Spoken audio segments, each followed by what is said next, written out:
মধ্যখানে মন যেখানে হৃদয় যেখানে। প্রডিউসার প্রথম আমাকে পছন্দ করেনি, একের পর এক ফেল, একের পর এক ফেল। 6 মাস পর ওই প্রডিউসার আমাকে বলল, তোমাকে আমি 2000 টাকা দিব, আর বড় শিল্পী আমি দিব না, ছোট শিল্পী দিয়ে গান করাবে।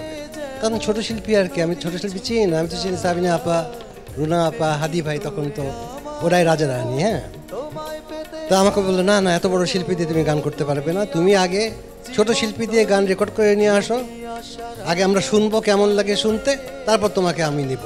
তো ওই সূত্র ধরেই অ্যান্ড্রু কিশোরের বাসায় যাওয়া। অ্যান্ড্রু কিশোরকে রিকোয়েস্ট করলাম, কিশোর আমাকে 2টা গান গেয়ে দাও। কিশোর বললো, ভাই কিসের গান? আমি ফিল্মের গান, একটু গেয়ে দাও না, আমি শোনাবো, মানে পার্টিকে শোনাবো, প্রডিউসারকে। ঠিক ওর বাসাতে সেইভাবে যাওয়া। ওর বাসায় গিয়ে কষ্টটা বেশি পেয়েছি, কারণ একে তো ঘুম থেকে উঠছে না সে, তার উপর ঘুম থেকে উঠে সে আমাকে বলছে যে গান শোনান। মানে ভাবটা এই যে গান যদি খারাপ হয় গাবো না, আর গান যদি ভালো হয় গাবো। তো আমি প্রথমে তো গাইলাম একবার গাওয়ার পর উনি চুপ করে আছেন না, কিছু বলেন না। আবার গাইলাম, কিছুই বলেন না। এইভাবে 17 বার গান গাইছি। 17 বার গান গাওয়ার পর সে আবার বলতেছে, না গানটা খারাপ না, ভালোই। এরপর উনি টেপ রেকর্ডারে আমার গান রেকর্ড করে দিলেন।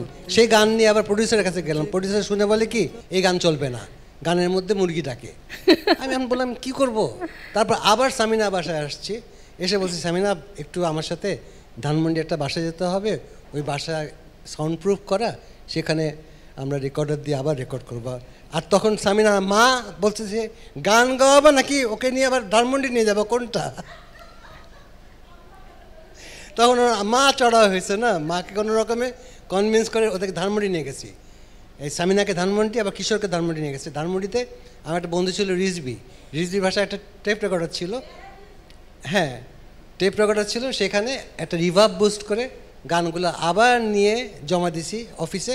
তখন বলতেছে যে কোনো বাদ্যযন্ত্র নাই, একটা গিটার পিন পিন করে বাজে, বাদ্যযন্ত্র ছাড়া কেমনে গান হয়, এই বাদ্যযন্ত্র দিয়ে করে নিয়ে আসো, তারপরে রেকর্ডিং করা।